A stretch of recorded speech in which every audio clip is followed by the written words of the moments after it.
hiburan aku tuh. Hiburan. Gak pati percaya wong-wong gila aku iso dalil iso ceramah. Nah, percaya mereka. Karena mungkin aku sudah tidak menganut sistem bisyarah, sistemnya honor. Ya, kalau para yai dengan segala hormat mereka sistemnya bisyarah. 2M. 2M itu apa? Makasih gitu ya. Ya, kalau saya sudah pakai sistem honor, ya, harus jelas, profesional. Oh, ini ya, beda ya, udah beda ya, makomnya beda. Makom ngawur, ya. Wedi dosa tapi juga wani njaluk ngapura kan gitu. Nah, subhanalladzi asra bi 'abdihi lailam minal masjidil haram ilal masjidil aqsa alladzi barakna haulahu linuriyahu min ayatina. Innahu huwas samiul basir. Ayat ini dibuka dengan mempertunjukkan secara terang benderang kemahasucian Allah.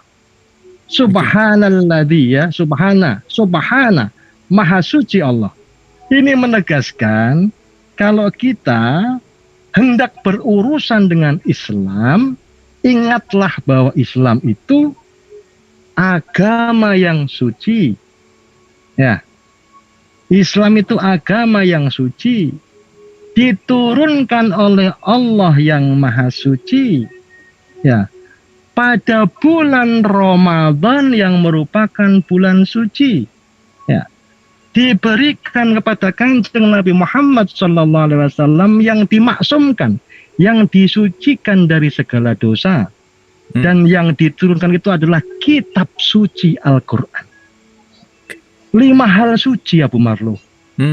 Ya, Allah yang maha suci menurunkan kitab suci Al-Quran pada bulan suci Ramadan, ya, kepada Nabi yang telah disucikan Muhammad SAW yang berisi ajaran risalah Islam tentang bersuci, tentang mensucikan Allah, mensucikan diri dan memuji kesucian Allah.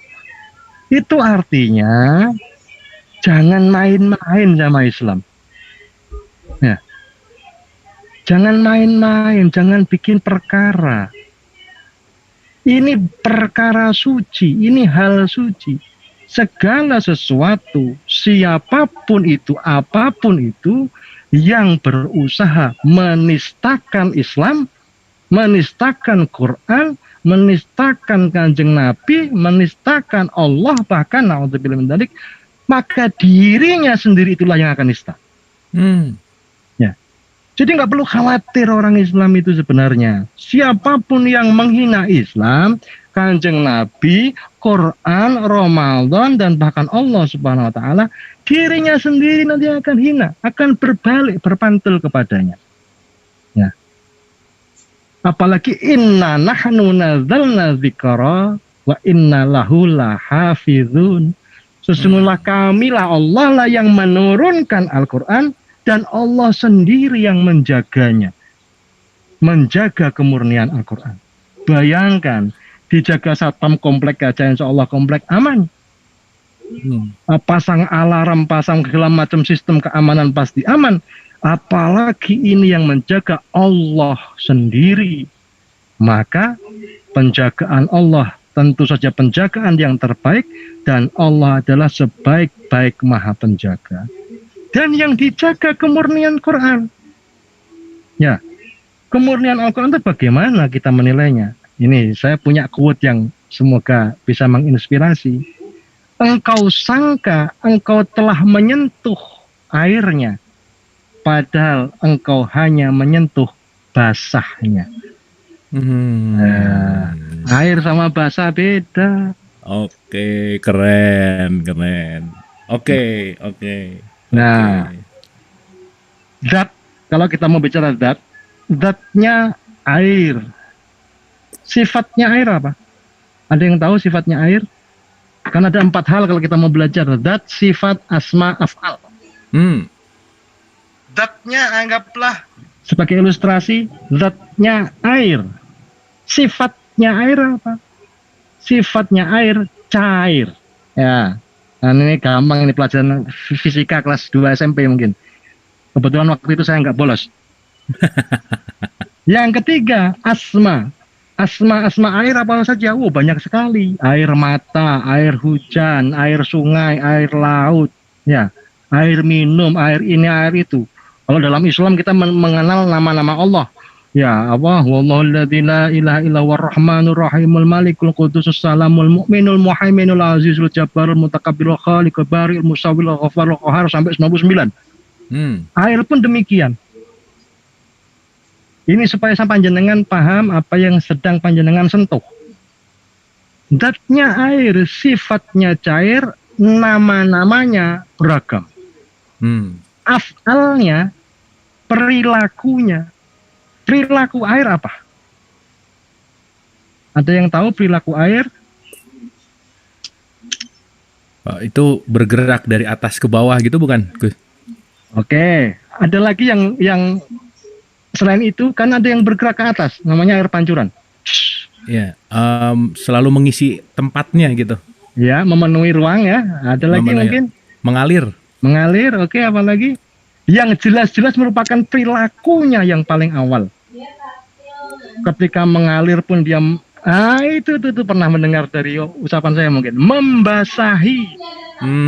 Ya, perilaku air yang paling utama itu membasahi.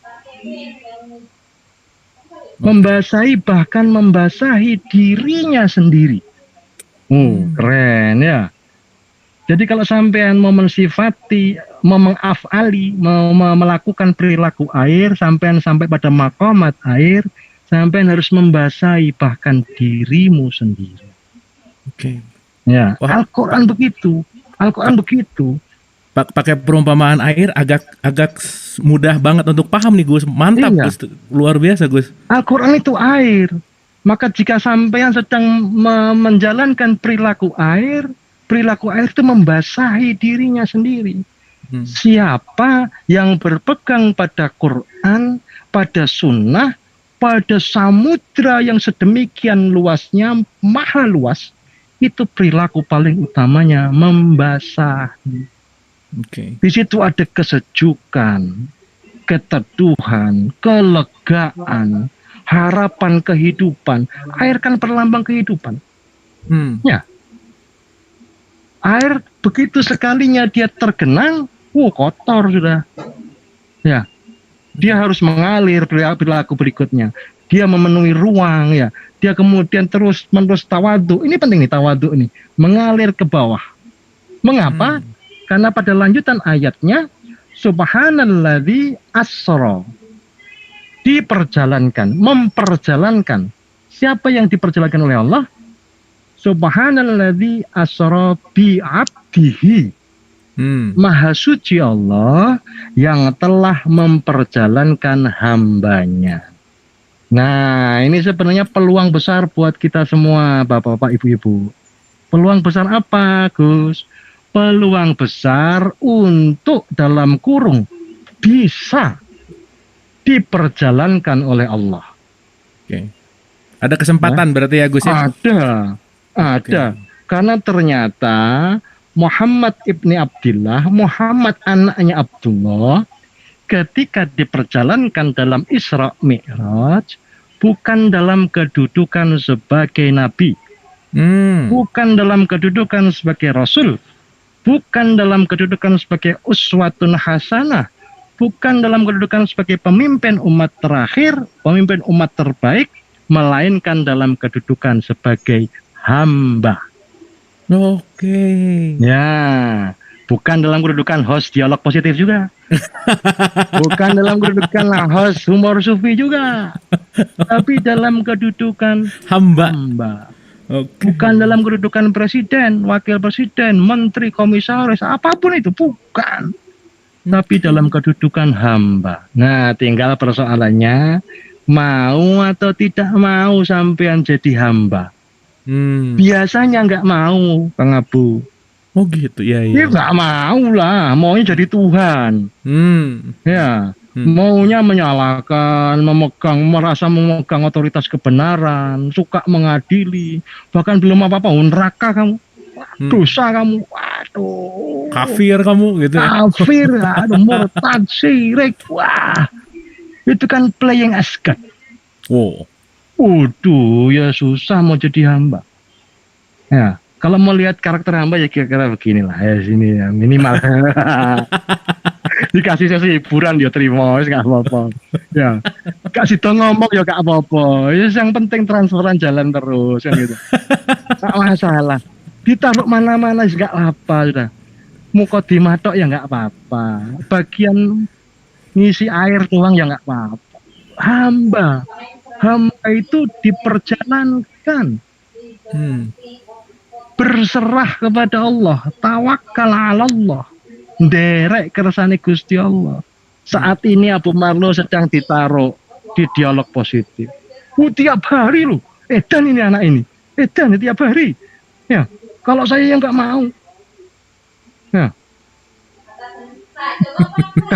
kayak kurang kerjaan. Kenapa kok mau? Ya barangkali Abu Marlo sedang dalam fase menyadari kehambaannya. Aku sedang ditaruh di sini oleh Allah. Buktinya aku berusaha keluar dari kekangan ini, keluar dari rutinitas ini tidak bisa. Memang disuruh duduk sekarang. Aku dulu mengawali karirku sebagai mentalis mungkin pesulap. Buktinya itu hanya dijadikan latar belakang oleh Allah, jadikan pondasi. Kenyataan bagiku sekarang duduk di sini, nemui tamu-tamu ngobrol. Inilah tugas kehambaanku. Nah, masing-masing dari kita bisa mencapai derajat kehambaan itu asalkan mau nerimo. Ya. Jadi dari sekian banyak persoalan hidup manusia, kalau mau diringkas menjadi hanya satu persoalan, maka persoalan itu adalah tidak terima. Nah, kalau nggak percaya, coba tanyakan ke guru-guru meditasi. Nanti sampean akan diajari terima, acceptance. Ya, sampean mau belajar kemana aja, nanti akan diajari acceptance, menerima.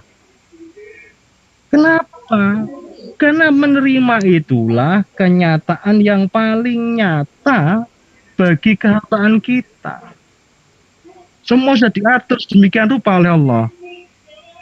Ya, akan mulai menjadi penyakit kalau kita mulai tidak mau menerima.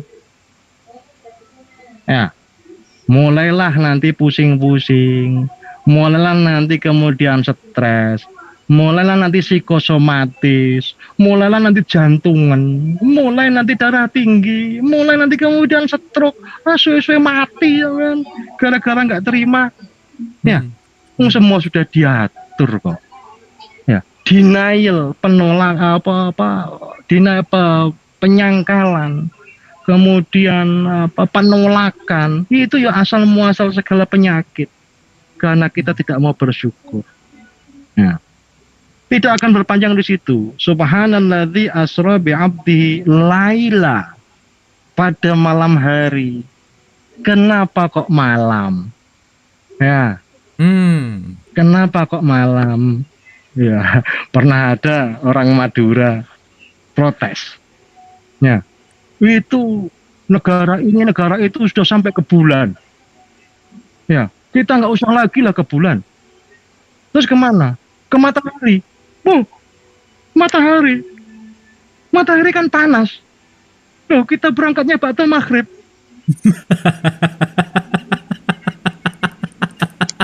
Ba'da maghrib matahari udah tenggelam, sudah nggak panas. Orang Madura. Masya Allah. Itu nggak ada musuhnya orang Madura itu, sufi semua. Kalau sudah ba'da maghrib matahari sudah tenggelam, udah nggak panas. Lain. Kenapa kok malam? Nah, ini menarik. Karena waktu itu sesungguhnya seluruhnya dalam kondisi malam. Yang menjadikannya siang adalah perputaran. Ya.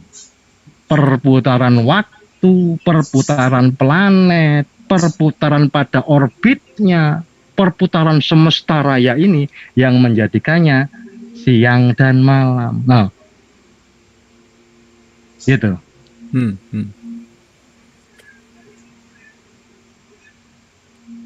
Siang dulu apa malam dulu ya yang benar ya? Nah, yang benar siang dulu atau malam dulu? Ya pasti malam dulu. Lailatun nahar, ya. Malam dan siang. Silih bergantinya malam dan siang. Maka keutamaan diletakkan pada malam hari. Pada malam hari itulah mulai terjadi pada diri manusia munculnya kejujuran yang nyata yang disimpan pada siang harinya. Siang hari kita cenderung menutup-nutupi diri, malam hari kita sudah tidak lagi bisa menutup diri.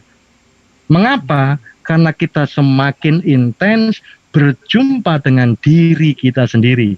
Dan pada saat itulah kita tidak lagi bisa berbohong kepada diri kita sendiri. Ya. Lanjut.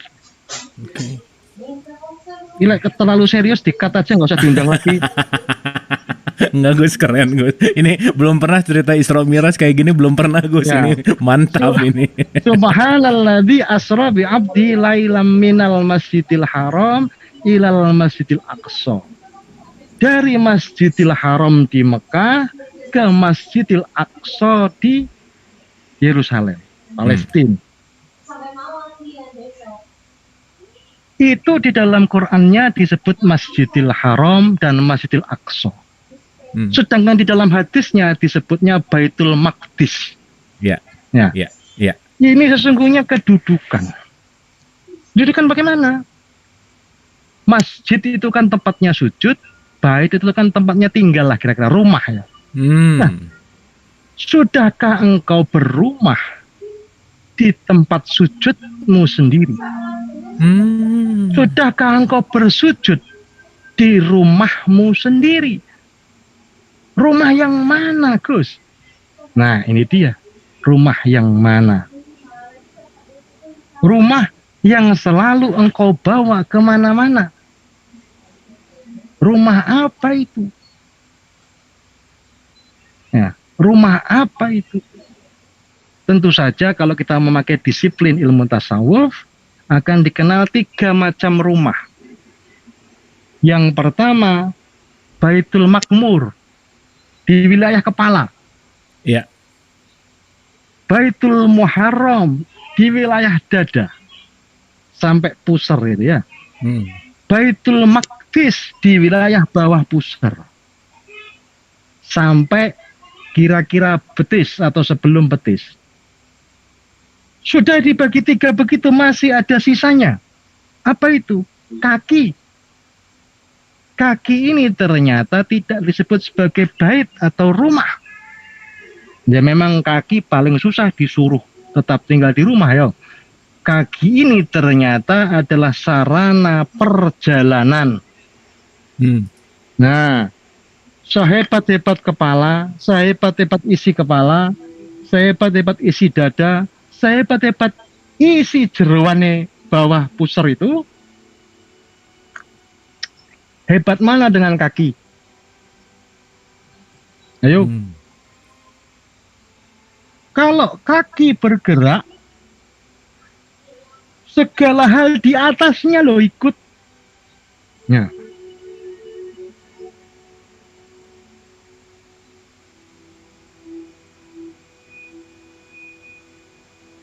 Ya. Segala hal di atasnya lo ikut. Baik yang bagian bawah pusar, dada sampai kepala ikut menuruti kemanapun perginya kaki.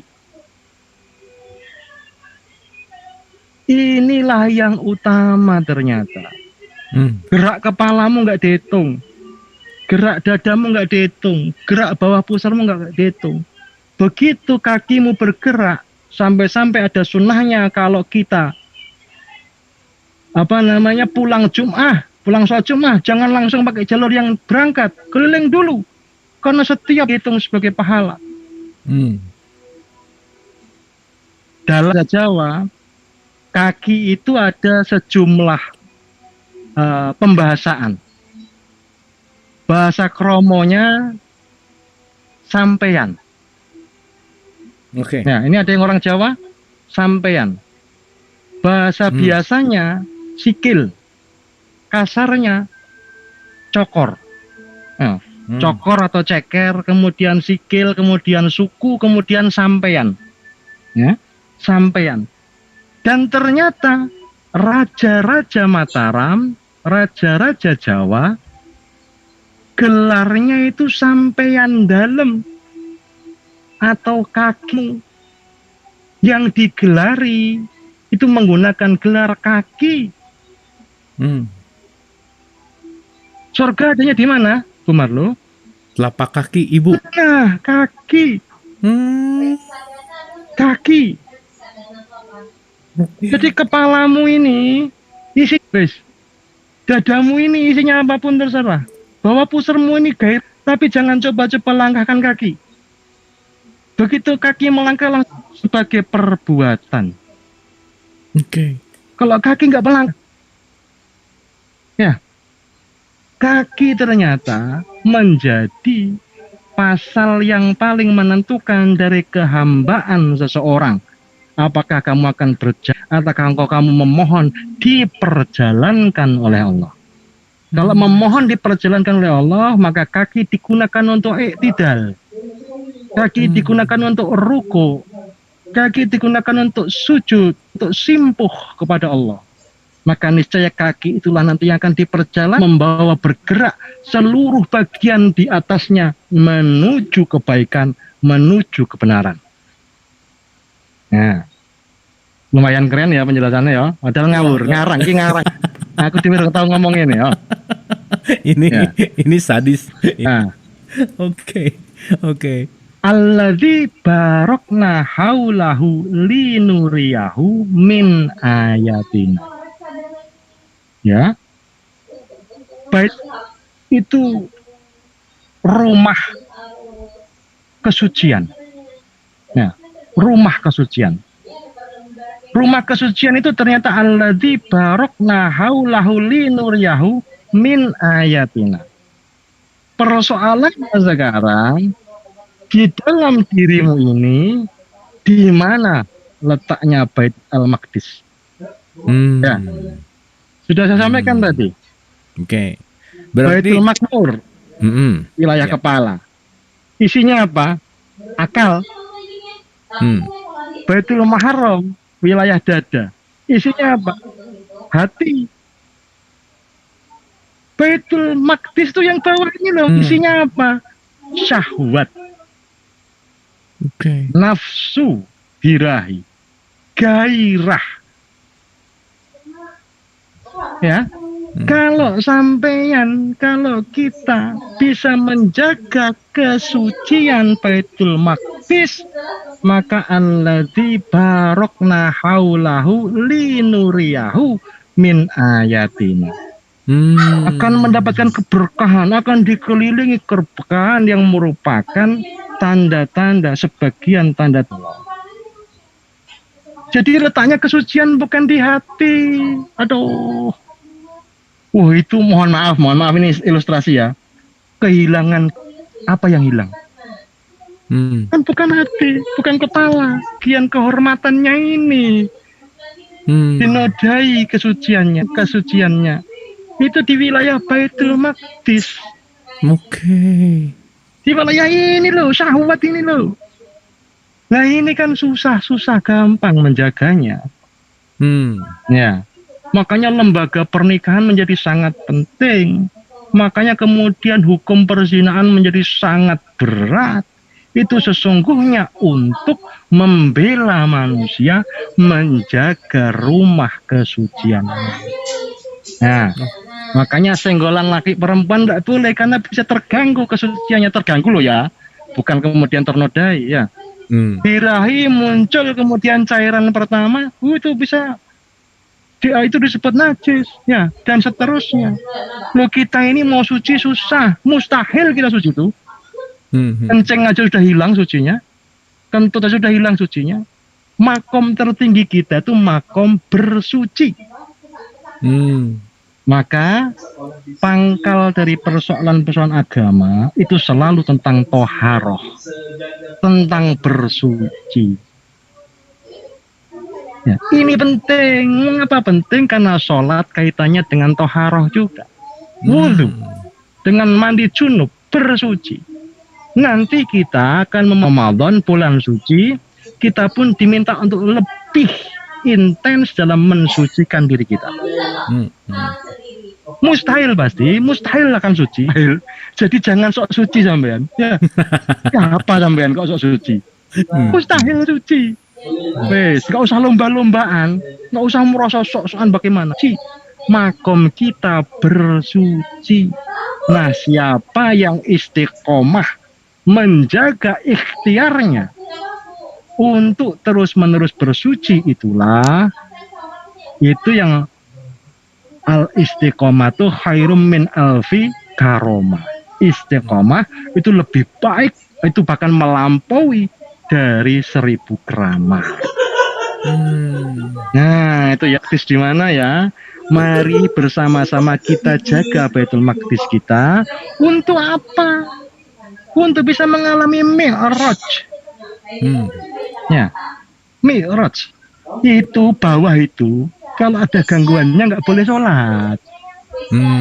Ya, bawah itu kalau ada gangguannya nggak boleh mendekati masjid. Bawah itu kalau ada gangguannya bisa terputus jaringan kita untuk tersambung dan terhubung dengan Allah. Connecting and connected. Kalau connecting doang mah gampang. Saya nelpon Abu Marlo itu connecting. Tapi kalau Abu Marlo tidak ngangkat teleponnya itu nggak connected. Ya, connected itu terhubung. Tersambungnya tersambung asal punya nomor. Kan orang-orang itu kan sering kan bercanda. Wow, nanti telepon ke Allah Pak. 24434. Duanya subuh, 4-nya duhur, 4-nya maghrib, 4-nya isya. Telepon. Iya, itu nomor telepon nih. Tapi kalau gak diangkat karo Gusti Allah. Sambungnya tersambung, tapi tidak terhubung. Saya punya nomornya Pak Jokowi. Tapi kalau saya telepon mau diangkat, nggak mungkin diangkat, nggak terhubung. Ya, ini loh keterhubungan dengan Allah. Kalau ketersambungan tersambung, terhubungnya yang nanti dulu. Nah, saya pertama tadi saya ulangi urusan dengan hal-hal suci. Yang kedua, menyediakan diri berserah untuk diperjalankan. Yang ketiga, kita harus mau dan mampu menduduki posisi kehambaan. 4, kita mulai jujur pada diri sendiri, sebagaimana kita tidak mampu berbohong pada malam hari. 5, mengenal bagian-bagian dari tubuh kita, mana-mana yang merupakan rumah persinggahan dalam perjalanan Mi'raj. Jaga terutama rumah kesucian.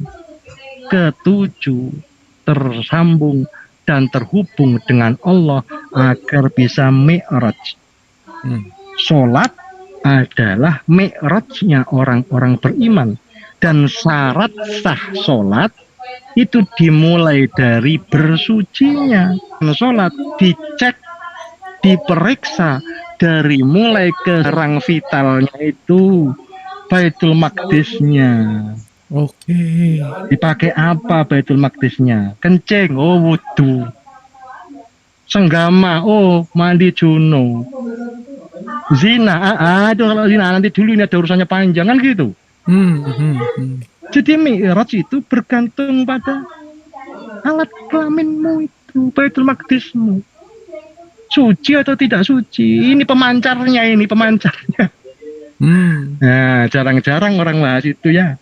Jarang-jarang. Kenapa saya bahas? Karena saya nggak punya materi lain. Ini yang lain kan kiai-kiai ya, ilmunya dur-dur. Aku kan ilmuku centek-centekan. Sing bahas kan dibahas-bahas wong ae. Monggo kalau ada pertanyaan, saya nggak jadi utut. Ini nggak apa-apa yang ngerokok di sini ya? Santai Gus, sikat aja, mantap. Oke, ini luar biasa ya. Ini penjelasannya holistik banget gitu. Asik lah penjelasan dari sudut pandang yang apa ya, yang lain gitu. Anyway Gus, ini ada mungkin Pertanyaanku belakangan deh ya, teman-teman. Seperti biasa, yuk kita langsung berdialog. Mumpung ada Gus Chan di sini, kita tanya sama Gus Chan apapun yang mau ditanya. Monggo, silakan. Kita masih punya waktu. Kok bisa apapun kayak Google aja? kan bisa gala bisa kan. Google itu belum ada pertanyaan sudah jawabannya ya. Sudah jawaban. Kita tinggal memasukkan kata kunci. Oke, Gus. Ya, silakan. Oke. Nah, ini kalau gitu kita ke pertanyaan dari chat dulu sebentar ya sebelum kita ke Mas Aryo. Ini ada pertanyaan dari bentar tadi. Nih. Dari direct message sebetulnya. Jadi ini private nih. Tanya Kang Abu, oke. Bagaimana cara kita mengajak orang lain menjadi hamba dalam surat Al-Jin ayat 13 sebagai orang beriman tidak akan takut pengurang nambahan dosa, bahkan dalam surat Al-Ikhlas tidak ada satu kata pun ikhlas, tetap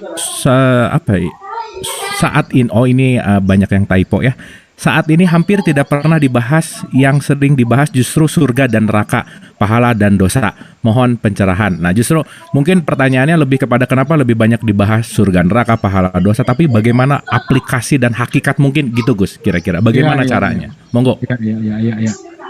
Saya ini makhluk berdosa. Jadi saya tidak berani mengadili dosa orang lain.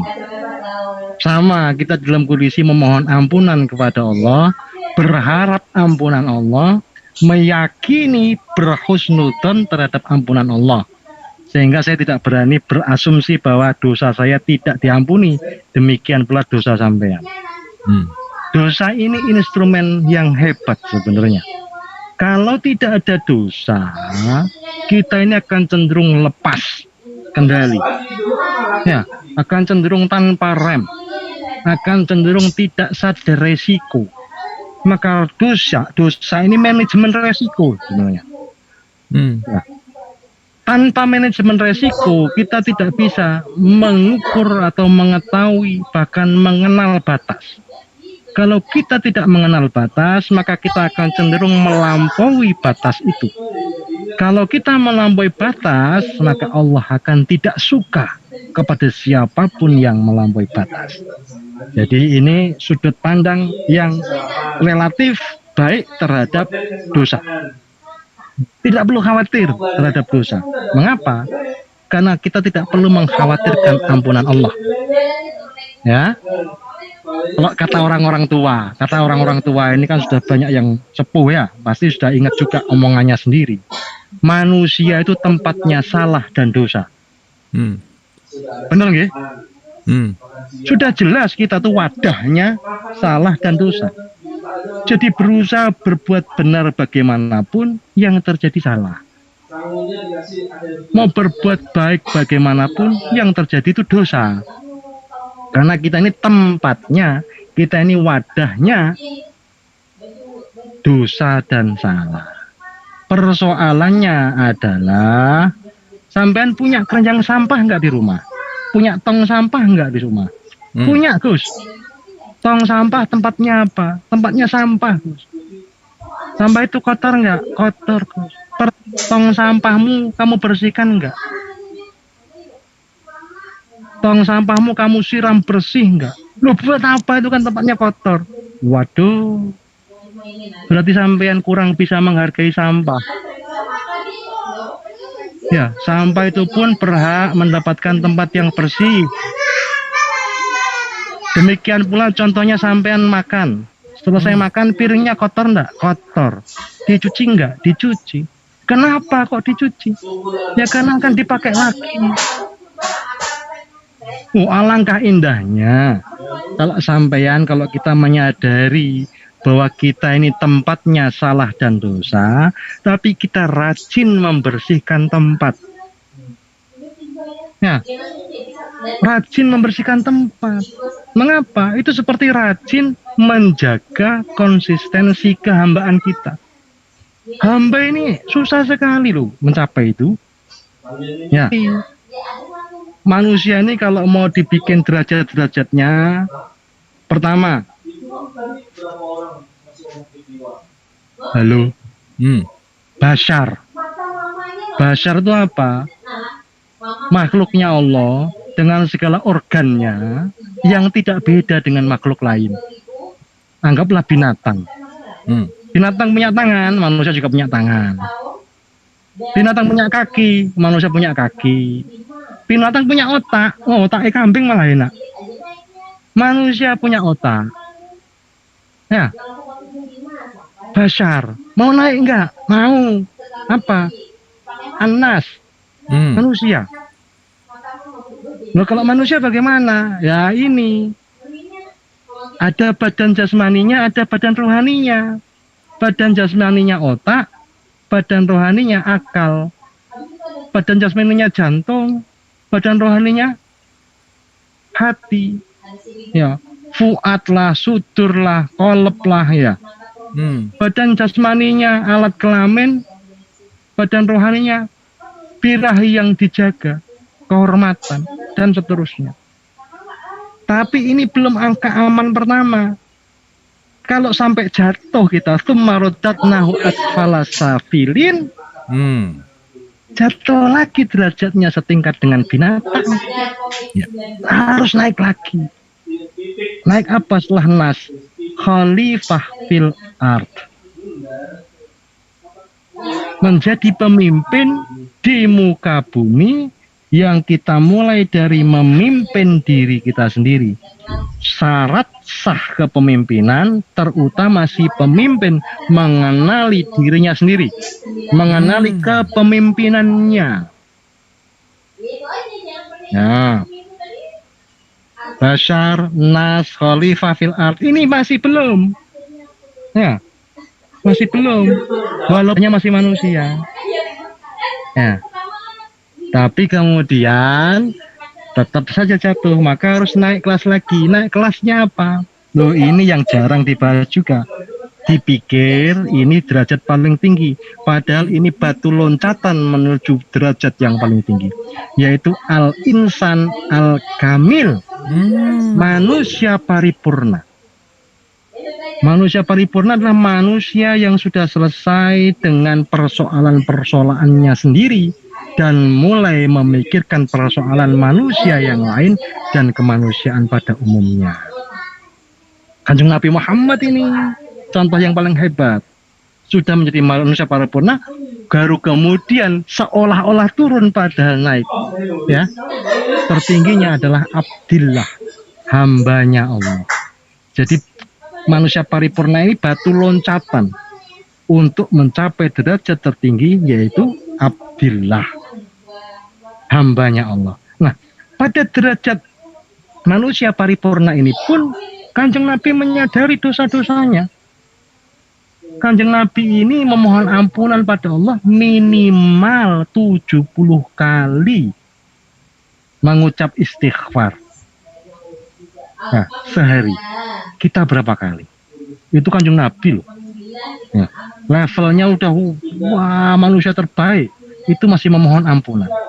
Jadi kita harus memahami instrumen dosa sebagai alat kelengkapan untuk membela posisi manusia. Pahala pun demikian, itu juga manajemen potensi. Ada SWOT kan ya, Strength Opportunity Treatment. Sampai kalau mau mengundang seminar kayak gitu, aku bisa bahasa Inggris loh. Bisa ya, diundang aja nggak apa-apa. Oke, aman. Itu manajemen potensi.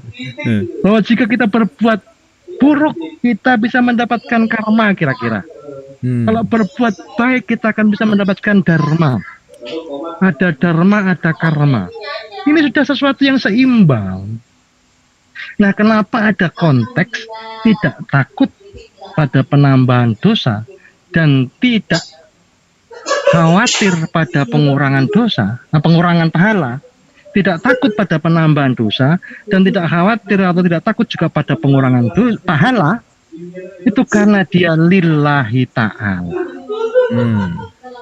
Sesuatunya atas nama Allah, bukan atas nama selain Allah. Resikonya ada, potensinya ada, tapi ini bukan tujuan. Aku berorientasi pada tujuan. Maka potensi atau aku sadari namun tidak aku jadikan tujuan. Nah, ini kaitannya dengan segala macam ibadah salat. Nah, usolli faradul isya'i gitu ya, sampai kemudian akhirnya lillahi ta'ala. Nanti nawaitu somagodin lillahi ta'ala dan seterusnya. Lillahi ta'ala inilah yang menegaskan bahwa kita menyadari manajemen potensi, manajemen resiko, namun tetap kita berorientasi pada pencapaian tujuan. Ini bisa diundangin untuk seminar SDM. Gitu ya. Terima kasih Gus, itu luar biasa. By the way, di awal tadi dikatakan bahwa kita ini mengikuti jejak Rasulullah gitu ya. Nah, mengikuti ini ada beberapa argumen. Mengikuti itu sekarang kita tuh mengkreasikan apakah memperbanyak jumlah orang Islamnya atau memperbanyak masjid-masjidnya, tempat-tempat ibadahnya. Apa sih karya nyata untuk mengikuti jejak tuh seperti apa sih Gus? Monggo silakan. Ya, terutama memperbanyak zikir, memperbanyak wirid, amal soleh, memperbanyak ibadah. Kalau mau berorientasi pada kuantitas, bukan memperbanyak jumlah peserta, jumlah partisipan, atau jumlah umat, bukan.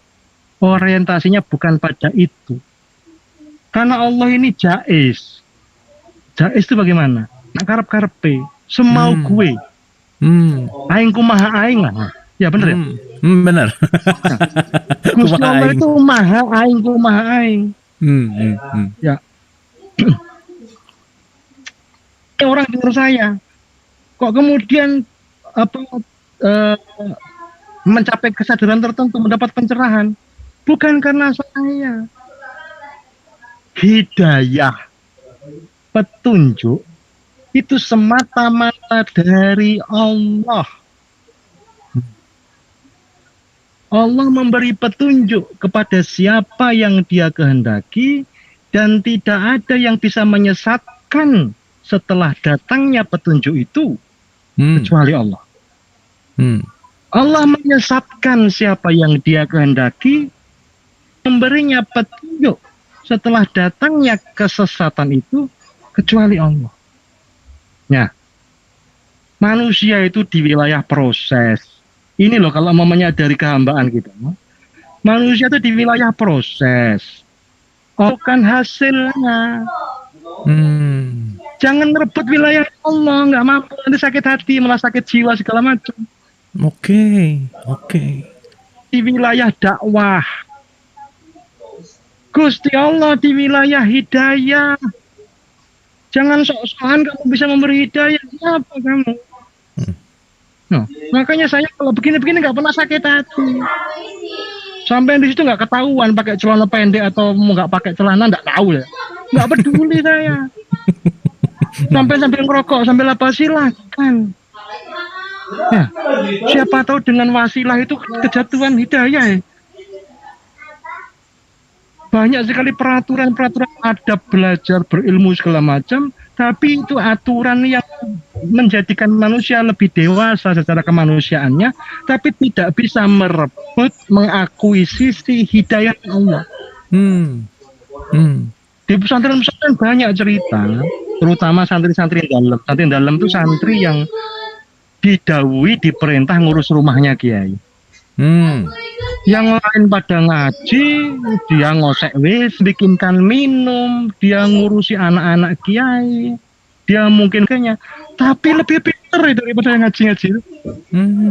Ya, karena hidayah Allah turun kepada siapapun yang Dia kehendaki.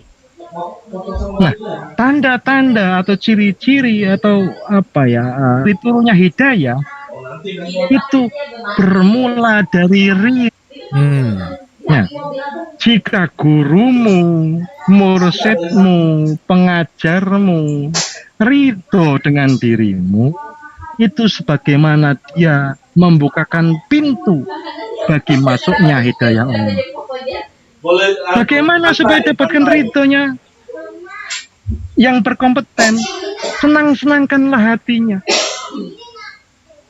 Yang senang hatinya akan lebih cenderung mudah ridho. Maka menyenang-nyenangkan ibu, bapak sebagai pemilik mutlak dari keridhaan Allah itu sangat penting. Ridho Allah fi ridho waliden. Ya, ridhonya Allah bergantung pada ridhonya kedua orang tua. Nah, orang tua ada orang tua biologis, ada orang tua ideologis. Orang tua ideologis kita adalah para guru kita. Maka itu guru-guru atau orang tua ideologis kita juga menjadi sumber dari keridhaan Allah. Kalau mendapatkan ridho beliau, insya Allah kita mendapatkan hidayahnya Allah. Kalau mendapatkan hidayah Allah, insya Allah futuh nanti terbuka, kasyaf. Kita akan mendapatkan karunia, pengetahuan dari Allah, ilmu dari Allah. Itu loh. Jadi cari muka itu boleh, ngambil hati itu boleh, tapi kepada siapa? Terutama kepada Allah. Kemudian juga terutama kepada Rasulullah. Kemudian terutama kepada wali-wali kekasih Allah. Terutama kemudian pada guru-guru kita. Terutama dan yang paling utama kepada kedua orang tua kita. Karena mereka inilah sumber-sumber dari terbukanya pintu hidayah Allah. Terima kasih Gus, luar biasa jawabannya, mantap. Kita terhubung, silakan Mas Aryo. Suaranya saya jelas ya? Aman Mas Aryo, monggo. Oke, jadi kalau diizinkan saya ingin mengajukan 2 pertanyaan. Ya. Jadi tadi di awal ya, kan sempat membahas tentang air mengalir yang dianggap untuk sebagai air yang mensucikan lah. Jadi kalau bayangan saya itu mungkin seperti air yang di sungai ya, yang mengalir gitu ya. Tapi di sisi lain air itu kan juga tempat tinggal ikan, sekaligus untuk ikan buang kotoran. Jadi apakah masih valid dengan statement seperti itu? Karena memang air itu tempat tinggal ikan dan sekaligus untuk tempat buang kotoran. Apakah jadinya harus mencari alternatif, misalkan harus pakai air aqua yang yakin tidak ada ikan yang pernah tinggal di situ atau gimana? Itu pertanyaan pertama.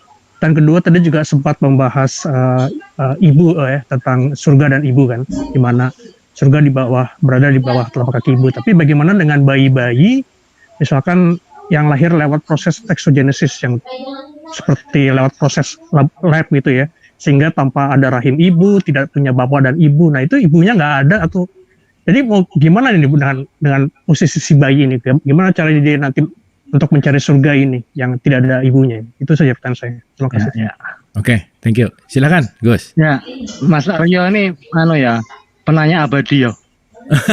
Spesialisasi pertanyaan unik. Spesialisasi pertanyaan unik. Saya spesialisasi jawaban ngawur. Ya. Kan memang humor sufi kan jadi ya. Ya. Thank you Mas Aryo, thank you pertanyaannya antik. Bersyukurlah kita. Ternyata kita itu diperintahkannya bukan berbersih, melainkan bersuci. Bebersih dan bersuci itu satu dan lain hal. Bebersih terutama badan jasmani, bersuci badan jasmani hingga menembus badan rohani, sehingga disertai doa-doa dan bahkan lillahi ta'ala. Nah, urusannya dengan suci, ya, kotoran ikan tadi tidak mengurangi, membatalkan atau bahkan menolak kesucian air. Jadi tidak apa-apa, ya, tidak apa-apa. Bahkan air hujan saja boleh, ya. Bahkan kalau tidak ketemu air, tayamum pakai debu ya boleh, ya. Ada juga yang toharohnya karena liur anjing itu pakai tanah salah satunya. Karena ini bukan tentang bersih, melainkan tentang suci. Oke. Dan ukuran kesucian ini unik. Nanti kalau dibahas akan lebih panjang lagi. Ya, jangan selalu menggunakan akal sehat, karena akal sehat kadang-kadang sakit. Ya. Terus iman itu melampaui segalanya, dan kemudian di wilayah iman itulah kita akan menemukan rahasia-rahasia dari perintah Allah. Itu yang pertama. Yang kedua, bagaimana ini anak yang dilahirkan dengan jalan yang unik. Mengapa kok unik? Karena ora sak baene, tidak seperti lazimnya. Lazimnya kelahiran, lazimnya ibu giving birth, ya, persalinan, itu melalui jalan lahir. Kalau orang Jawa bilang melalui gua garbo, ya, pintu rahim terbuka, kemudian anak lahir dari situ. Nggak usah dibahas lebih lanjut ya. Itu ada berapa titik di situ. Itu pelajaran tasawuf itu. Ya. Titik ini untuk apa, titik ini untuk apa, titik ini untuk apa. Yang tahu perempuan-perempuan itu, yang mengetahui apa namanya rumah kesuciannya sendiri. Kalaupun tidak tahu, ya tidak terlambat untuk belajar. Ya, mohon maaf ini dewasa semua ya. Ada yang untuk kencing, ada yang untuk kumpul dengan suami, ya, ada yang untuk melahirkan. Oh, itu beda-beda. Ya. Kalau dibahas lebih spesifik nanti akan ada yang sangat sofistik. Tapi ini kan bukan kajian sufi, ini kan humor sufi, jadi nggak perlu dibahas. Ya. Lalu bagaimana yang tidak lahir dari jalan lahir itu? Nggak usah jauh-jauh. Yang dari operasi sesar. Operasi sesar kan dari perut. Ya. Kemudian bahkan itu tadi operasi tabung. Apalagi itu yang segala macam. Bagaimana itu? Apakah ada ibunya? Yang terjadi adalah barangkali tidak diketahui siapa ibunya. Tapi tidak diketahuinya ibu itu tidak membatalkan keibuan seorang perempuan dan tidak membatalkan keanakan seorang anak. Ya. Tetap saja dia anak manusia, anak seorang ibu. Nah, Islam lagi-lagi membela kemanusiaan kita, sangat mementingkan lembaga pernikahan. Untuk apa sebenarnya? Terutama untuk melindungi silsilah kita sampai yang paling atas. Silsilah yang bagaimana? Abu Marlo ini pasti punya bin. Ya. Chandra Malik punya bin. Punya bin. Sebagian dari kita sampai kepada Kanjeng Nabi Muhammad SAW, ya. Tapi secara umum nanti bin kita akan sampai Adam alaihi salam. Maka kita disebut anak keturunan Adam.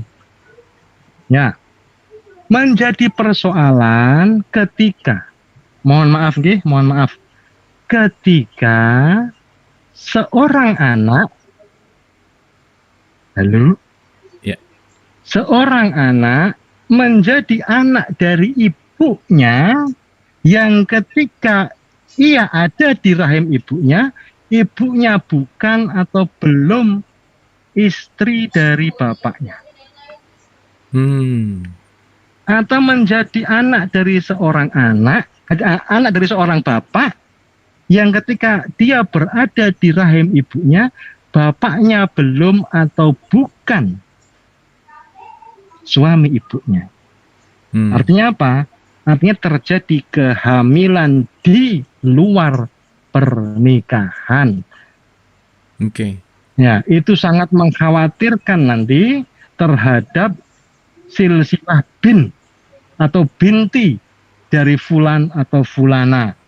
Oleh karena itu, Islam sangat ketat mengurusi persoalan zina demi melindungi manusia itu sendiri. Karena belum sah keturunannya ya gitu ya Gus ya. Iya. Jadi nggak jelas binnya siapa gitu ya. Bagaimana kamu bisa bin fulan kalau bapakmu ketika engkau ada di rahim ibumu belum suami ibumu? Oke. Bagaimana bisa? Syarat memiliki binnya adalah ketika bapakmu adalah suami ibumu ketika engkau dalam kandungan.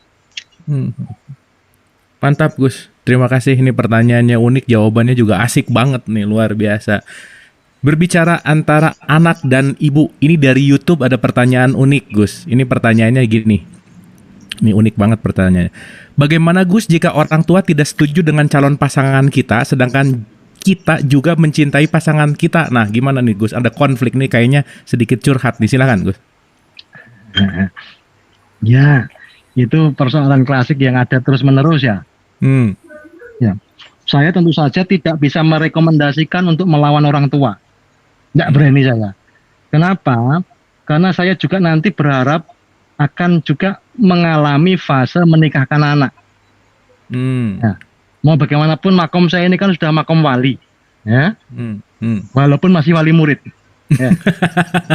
Atau wali belum nikah. sampai wali nikah. Belum sampai wali nikah. Belum. Akan ya. Akan. Berharap sampai makom wali nikah. Kalau berharap sampai makom wali kota mustahil. Saya bukan anak presiden. Jadi maksim untuk sampai pada makom wali nikah saya harus bisa mulai membayangkan dari sekarang perasaan orang tua. Kalau kemudian nanti anaknya berkonflik dengan orang tuanya, maka yang bisa saya sarankan adalah kaidah-kaidah dalam menghormati orang tua. Kita ini bahkan tidak boleh berkata atau atau memalingkan muka. Nggak boleh. Menaikkan intonasi sedikit aja nggak boleh. Nah, lalu harus bagaimana? Harus disampaikan dengan cara yang sebaik-baiknya. Jadi kalau kamu tidak setuju pada orang tuamu, boleh menyampaikan ketidaksetujuan itu, tapi dengan cara yang baik. Tuamu tidak setuju dengan calonmu. Wah, kemudian ada konflik di situ. Konflik itu separah-parahnya konflik, naudzubillah min dzalik, sampai bubar itu keluarga, ya naudzubillah min dzalik, itu tidak akan pernah bisa membubarkan keluarga itu dalam makna yang sesungguhnya. Bapakmu sih tetap bapakmu, ibumu sih tetap ibumu, anaknya tetap anaknya. Percuma, hanya akan saling menyakiti hati, tapi tidak akan pernah bisa memutus tali sukma yang sudah ditalikan oleh Allah. Jadi lebih baik dirembuk sebaik-baiknya. Wah, dengan cara apa yang tidak tahu, kalau orang Jawa bilang ya sampai dengan nyucup kakinya lah, dengan sampai segala banyak. Yang lebih dari itu, jangan sampai kita lupa berdoa. Orang suka membedakan sih antara doa dan usaha. Ya, berdoa dan berusaha itu beda katanya. Berdoa itu juga berusaha. Berdoa itu berusaha meminta kepada Allah. Ya, itu kan berusaha juga. Sudah seberapa keras engkau berusaha meminta kepada Allah untuk meluluhkan hati ibumu, meluluhkan hati bapakmu. Sudah berapa keras kamu berusaha meminta kepada Allah untuk dilapangkan jalanmu menuju pernikahan. Dan seterusnya. Pernah ada pertanyaan ini. Mana dulu, berusaha atau berdoa dulu? Ini ada dua syekh. Anggaplah syekh A sama syekh B gitu aja ya. Syekh A mengatakan, Syekh Marlo lah gitu sama Syekh Chandra ya. Syekh Marlo mengatakan, ya berusaha. Kalau kita tidak berusaha, mana bisa kita mencapai keinginan sesuatu, tentang hal sesuatu. Ya. Kata Syekh Chandra, nggak bisa. Berdoa. Kalau Allah tidak mengabulkan, ya mana bisa. Kan gitu. Oke, kita uji tesisnya antara berusaha dengan berdoa. Apa ini targetnya? Buah mangga. Waktu sama-sama kita setel 10 menit. Dalam 10 menit, Syekh Marlo akan berusaha mencari mangga. Syekh Chandra akan berdoa meminta mangga. 10 menit mulai das. Belum sampai 10 menit Syekh Marlo sudah pulang membawa mangga. Ini loh, buahnya orang berusaha ini. Mendapatkan apa yang diinginkan. Ini buktinya. Dilempar ke Syekh Chandra. Syekh Chandra, alhamdulillah ya Allah, telah engkau datangkan mangga kepadaku. Aduh. Ternyata yang berusaha juga dapat mangga, yang berdoa juga dapat mangga. Oke. Karena penentu bukan usahamu, bukan doamu, melainkan Sang Maha Pemilik segala. Sang Maha Pemilik seluruh pohon mangga. Keren Gus, itu keren Gus, inspiring banget Gus, itu keren. Kita seringkali lupa berdoa. Seberapa keras engkau telah berusaha. Berusaha apa? Ya berusaha matur ke orang tuamu, berusaha matur kepada Tuhanmu. Ya Allah, jika memang dia jodohku, dekatkan ya Allah. Jika dia bukan jodohku, dekatkan ya Allah. Ngeyel gitu loh. Ngeyel Gusti Allah gitu. Sudah seberapa? Kayak gitu. Oke. Sampai kemudian dikabulkan insya Allah oleh Allah. Ini kehidupan ini kan peristiwa ajaib. Semuanya ajaib. Jadi bisa kok tiba-tiba ada keajaiban tertentu yang orang tua meluluh. Bisa. Keajaiban paling nyata ini loh, langit nggak ada tiangnya, nggak ada penyangganya, nggak runtuh. Mudah bagi Allah. Ya. Gitu loh. Nah, ya. Oke. Mantap. Good. Oke, keren. Ini pertanyaan dari Mas Lucky Febianto nih. Mohon arahan mengelola rumah kesucian antara pikiran, hati, dan syahwat dan kaki. Pengelolaannya gimana, Gus? Antara Baitul Makmur, Haram tadi sama Maqdis. Silakan. Ya. Kaitannya dengan Ramadan, kaitannya dengan Isra Mi'raj juga ya, Rajab, Sya'ban, Ramadan. Kita menggunakan ayat yang ini tadi yang saya sampaikan kaitannya dengan air juga, kemurnian, ya. Inna nahnu nadzalna dzikra wa inna lahu lahafidun. Sesungguhnya Allah lah yang menurunkan Al-Qur'an dan Allah yang menjaga kemurniannya. Quran di sini Allah menggunakan redaksional adzikra. Inna nahnu nadzalna dzikra. Adzikra, dzikir. Maka barang siapa yang menjaga zikirnya, insya Allah Allah. Oke. Jadi panduan paling nyata bagaimana isi kepala, isi dada, isi syahwat, kemudian kaki itu dengan zikir. Mau diberi zikirnya kaki? Mau? Mau apa enggak? Kalau enggak mau ya kan ya enggak usah. Mau Gus pasti. Nah, gampang banget kok, gampang banget. Tapi karena kaki itu tidak punya mulut, maka jangan gunakan mulut. Manusia ini kan semuanya suka-sukanya semua ditaruh mulut. Ya. Mulut tidak ikut melihat kok, mulut ikut komentar. Mulut nggak ikut mendengar, mulut ikut komentar ya. Mulut nggak ikut nyium, baunya mulut ikut komentar. Mulut itu kurang ajar, ngambil bagian banyak sih. Nah, makanya nanti di akhirat mulut dibungkam, nggak bisa ngambil apa-apa. Iya benar. Iya. Salamatul insan fi hifdzil lisan. Selamatnya manusia bergantung pada mulutnya. Tapi kayak aku gini piye cacat kencono begitu. Mohon dimaafkan. Nah, zikirnya kaki tidak menggunakan mulut, tapi menggunakan kaki itu sendiri, menggunakan kesadaran kaki. Pripun Gus? Ini loh, ketika melangkah kaki kanan, perhatikan itu Rahman. Ketika melangkah kaki kiri, Rahim. Rahman, Rahim. Rahman, Rahim. Rahman, Rahim. Rahman, Rahim. Gampang ya? Jelas ya? Jadi setiap kali kaki kananmu bergerak, zikirkanlah Rahman. Setiap kaki kirimu bergerak, zikirkanlah Rahim. Terutama ketika berjalan. Rahman, Rahim. Rahman, Rahim. Ini rahasia yang paling mudah dipahami adalah melangkah engkau disertai Rahman Rahimnya Allah. Rahman Rahimnya Allah menyertaimu. Kemanapun engkau melangkah, engkau sedang menebarkan kasih dan sayang Tuhan. Sesederhana itu, kaki ditaruh Rahman Rahim itu loh. Itu kamu langsung punya pribadi yang hangat. Langsung penuh welas asih, lembut, gara-gara menghidupkan zikirnya kaki. Itu. Oke. Terima kasih Gus. Intinya adalah tetap ada kesadaran dalam berzikir gitu ya poinnya ya Gus ya. Oke. Luar biasa. Mudah-mudahan menjawab ya tadi pertanyaannya. Nah, berikutnya ini Gus. Sebentar. Kalau kebanyakan enggak humornya, nanti yang edisi 8 dikasih nama bukan humor sufi gitu. Serius banget soalnya. Ya.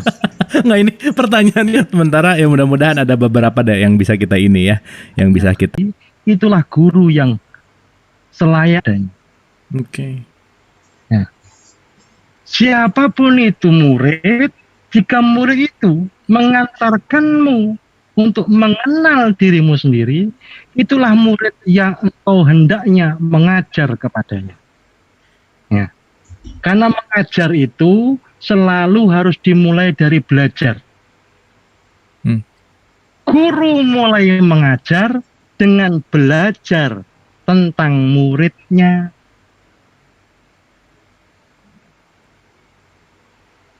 Oke. Guru mulai mengajar dengan belajar tentang muridnya. Kalau nggak percaya, tanya pada guru-guru TK. Kalau kita nggak kenal murid kita, pribadi-pribadinya bagaimana, karakternya bagaimana, keindahan masing-masingnya bagaimana, lu sampean mau ngedrill ilmu kayak apa yang nggak masuk. Kalau mau ditambah yang utama lagi di pesantren, bedanya pesantren dengan lembaga pendidikan lain, tiap-tiap kiai mendoakan santri. Tiap-tiap santri mendoakan kiai. Ini loh jalinan kemesraan yang tidak dimiliki lembaga lain. Ya. Doanya tidak hanya supaya lulus ujian. Doanya bukan supaya naik kelas saja. Doanya kebahagiaan fiddin wa dunia wal akhirah. Nah, kalau ini bisa ditiru, diikuti, sangat baik. Nah, jadi kembali ke pertanyaan, guru yang bagaimana, mursyid yang bagaimana, yang layak kita jadikan panutan, yaitu mursyid yang mengantarkanmu lebih mengenal dirimu sendiri. Karena barang siapa mengenal dirinya sendiri, niscaya dia akan mengenal Tuhannya. Jadi awaluddin ma'rifatullah. Awalnya beragama itu mengenal Allah. Awalnya mengenal Allah itu mengenal diri sendiri. Gitu. Jadi kalau mursyid terlalu banyak ngedrill, memberikan hal-hal yang sifatnya seolah-olah tinggi, adiluhung, besar, tapi itu menjauhkan si murid dari dirinya sendiri. Nanti dulu. Ilmu-ilmunya harus mendekatkan si murid pada dirinya sendiri dulu. Mengenal dari strength-nya apa, weakness-nya apa, opportunity-nya apa, treatment-nya apa. Mengenalkan bahwa manusia itu wadahnya dosa dan kesalahan. Mengenalkan manusia itu tempatnya ini, tempatnya itu, rumahnya di mana, ada 3, segala macam. Itu mursyid yang sejati. Nggak jauh-jauh. Jadi langsung kenalin surga. Waduh, kejauhan. Kejauhan. Iya. Bumi dulu. Di mana bumi diinjak, di situ langit dijunjung. Ikuti adat istiadat tradisi. Itu mursyid yang baik. Mantap, Gus. Terima kasih. Baik, Kak, silakan. Pencet. Ya. Oh, Sebentar. ya. Mana ya? Oke. Assalamualaikum warahmatullahi wabarakatuh. Waalaikumsalam. Terima kasih Kang Abu. Saya mau nanya nih Gus. Tadi kan kita segala persoalan itu hadir karena kurang penerimaan. Yang inginlah sampai di mana batasnya kita tahu ikhtiar kita ini sudah maksimal sehingga harus batasannya itu sampai seperti apa yang disebut ya udahlah nerima. Kadang-kadang kan ada jadi pembenaran gitu. Ya inilah memang hidup saya. Akhirnya ikhtiar itu tidak dilakukan. Nah, apa mungkin ini karena belum mengenali diri kita sendiri sehingga kita nggak tahu oh ini udah maksimal, oh ini belum gitu. Ya. Demikian Cak Gus. Ya. Terima kasih Mbak Eka. Pertanyaan Mbak Eka itu juga mewakili beberapa pertanyaan yang ada di chat. Jadi mewakili banyak pertanyaan. Makasih. Bikin saya agak bangga dikit lah. Mewakili ribuan pertanyaan. Biar seolah-olah saya laris gitu loh. Banyak umatnya gitu loh. Ya, bagaimana mulainya dan bagaimana awalnya, bagaimana akhirnya, kan gitu ya. Nah, memulai ikhtiarnya dengan menerima dulu. Ya, awalnya menerima, akhirnya menerima, sepanjang perjalanannya menerima. Ya, makom qanaah, makom menerima itu tinggi sekali. Contoh paling sepele ya, paling sepele. Saya berniat sowan Gusmus. Ya. Munculnya niat ini sudah saya syukuri. Alhamdulillah kok punya niat. Jadi atau tidak jadi berangkat, saya serahkan pada Allah. Saya hanya bersiap-siap mewujudkan niat itu. Karena bisa jadi nggak jadi berangkat. Mobil siap, sopir siap, tiba-tiba anak nangis rewel, nggak jadi berangkat.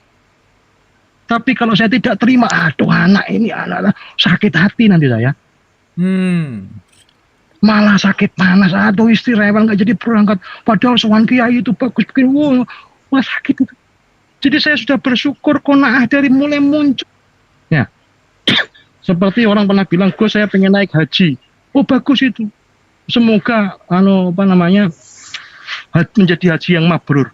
Loh tapi saya belum berangkat Gus. Baru niat. Oh, alhamdulillah, niat itu sudah keren banget. Niat haji itu sama dengan sudah berangkat haji. Sampai atau tidak itu kita nggak tahu. Ya. Oh yang sudah sampai Medina aja belum sampai Mekah sudah wafat ya banyak. Ya. Jadi berangkat pun itu sudah dihitung dari mulai niat. Innamal a'malu binniyat. Gitu. Nah, kalau kemudian saya berhasil naik mobil, duduk, perjalanan, saya tidak tahu. Jadi berangkatnya pun sudah saya terima. Kok tiba-tiba di sana ada razia masker, saya nggak pakai masker, balik kanan pulang lagi, ya nggak apa-apa. Alhamdulillah sudah berangkat. Ya, sampai depan rumah beliau anggaplah begitu. Lah kok ditolak sama Gus Rizal yang jagain sana. Maaf, Gusmus istirahat ya Gus, nggak boleh ditemui. Loh kalau saya sakit hati, aduh jauh-jauh dari Jakarta, Gus sebentar saja Gus, nggak bisa, Gusmus sedang sehari, alah sebentar, nggak bisa, sakit hati nanti. Ya, jadi sudah sampai ke alamatnya pun, alhamdulillah, nggak jadi ketemu, nggak apa-apa, saya terima. Loh ternyata kemudian dibolehkan, duduklah saya di dalam letah itu, berjam-jam, pernah saya nunggu Gusmus itu sampai 15 jam. Padahal saya akrab, insya Allah. 15 jam. Enggak apa-apa. Kalau saya mulai mengeluh, aduh jadwal lain berantakan. Aduh. Saya masih kasihan sama hati saya sendiri. Enggak mau saya. Saya qanaah. Alhamdulillah sudah duduk di sini. Saya tidak berusaha melampaui atau mendahului kehendak Allah. Oh ini kalau sudah duduk di sini pasti ditemui ini. Pasti ini. Enggak mungkin enggak. Itu nanti kalau enggak ditemui sakit hati loh. Sudah duduk itu aja disyukuri. Lah Gusmus itu keluar ya. Kemudian lapo kon mrene boleh. Diusir ngomongnya. Alhamdulillah diusir. Ya. Paling enggak sudah ketemu wajah. Sudah mendengar suara. Sudah diberi dawuh, masih dawuh dikongkon mulai. Walaupun dawuhnya disuruh pulang. Karena siapa tahu di situ ada pelajaran hikmah yang saya tidak tahu. Saya berprasangka baik. Wah, kalau Gusmus yang ngendiko pulang ini maknanya apa ya? Wah, jangan hati saya masih kotor, jangan begini, waduh, itu muhasabahnya. Jadi dari mulai niat sampai berangkat, sampai tujuan, sampai bertemu dengan si empunya alamat, itu tiap-tiap halnya saya beri batasan dengan qanaah. Dengan menerima. Syukur-syukur tidak hanya qanaah, tapi juga syukur, tapi juga ridho, tapi juga ikhlas, tapi juga warok bahkan. Waduh, sepertinya saya harus mengurungkan niat sowan ke Gusmus ini. Saya kemarin habis berbuat maksiat, aduh malu nih. Kalau sowan wali nanti ketahuan, aduh, ini kan malah bagus. Muhasabah. Ya. Jadi tergantung kita. Bagaimana meletakkan titik-titik perhentian itu sebagai rest area untuk semakin mendekatkan diri pada Allah. Hasilnya nggak tahu, Mbak. Nggak tahu. Rajin belajar semalaman. Sampai hampir pagi. Waktunya ujian malah ketiduran, nggak tangi Kak sistemnya ujian ya. Ya. Benar. Dan seterusnya. Wah, ada yang belajarnya sampai berbuku-buku. Ada yang nggak belajar. Lo kok besok paginya gurunya bilang, dosanya bilang ujian pagi hari ini open book. Waduh, open book ternyata. Nah, kita nggak tahu. Oleh karena itu jangan melampaui batas kita. Apa itu? Kita di wilayah proses. Allah hasilnya. Tiap perhentian itu kita beri rest area untuk qanaah, untuk syukur, untuk ridho, untuk ikhlas kepada pemberian Allah. Karena apapun itu seluruhnya datang dari Allah. Nah, jadi hal apapun itu berangkatnya dari Allah. Aku lupa ingat pernah bahas apa enggak di sini. 8 penjuru Allah. Salah satunya minallah. Segala sesuatu dari Allah. Bahkan yang kamu anggap sebagai keburukan itu loh, itu dipersiapkan dengan sebaik-baiknya untuk kamu terima dengan baik sesungguhnya. Karena sesuatu menjadi baik atau menjadi buruk itu bergantung pada cara menerimanya. Caramu berterima kasih menunjukkan caramu menerima kasih. Kalau sesuatu pemberian Allah yang makasih itu niscaya adalah bingkisan yang terindah. Jadi diludahin orang itu, diludahin orang. Isa alaihissalam udah ngasih tahu caranya bagaimana. Pipi kiri kasih pipi kanan. Muhammad SAW ditampar. Bersyukur dia. Kita ini kan nggak mau begitu. Nah, kita nggak mau. Kamu apa sih kamu? Itu menjadi buruk justru gara-gara cara menerimanya yang buruk. Kalau cara menerimanya baik, alhamdulillah dilengno Gusti Allah, ini berarti aku kualitasku yang emang diludahin ini sudah. Alhamdulillah masih ada yang mau ngeludahin. Mana bisa si fulan ini meludahi kalau Allah tidak mengizinkannya. Nah, begitu dan seterusnya dan seterusnya. Keren, Gus, luar biasa gitu Mbak Eka. Itu sangat dalam banget ya, luar biasa. Tepuk tangan dulu dong, keren nih. Mantap Gus, mantap. Oke Gus, karena udah 21:10 ini akan jadi pertanyaan terakhir, short answer aja karena ini pertanyaan terakhir begitu. Jadi simpel, jadi pertanyaannya ini dari Ibu Esi. Bagaimana pengertian olah rosok sak jeroning rosok, olah rogo sak jeroning rogo? Nah, apa makna? Silakan. Maknanya ya mengolah rasa dan mengolah rogo. Ya singkat itu. Mintanya jawaban singkat. Ya. Jadi ada badan jasmani, ada badan rohani lah, intinya begitu. Nah, saya tampilkan sedikit. Saya sajikan sedikit pengertian di dalam badan rohani. Ya. Ada nyawa, jiwa, sukma, ruh, hati. Ini 5 elemen paling penting di dalam badan rohani. Nyawa, jiwa, sukma, ruh, hati. Sukma, ruh, hati. Nyawa itu menghidupkan badan jasmani. Oke. Jiwa menghidupkan badan rohani. Sukma mempertalikan keduanya. Ruh menghidupkan jalinan antara jasmani dan rohani itu sehingga menjadi manusia. Hati mempertalikan antara manusia yang satu dengan manusia yang lain.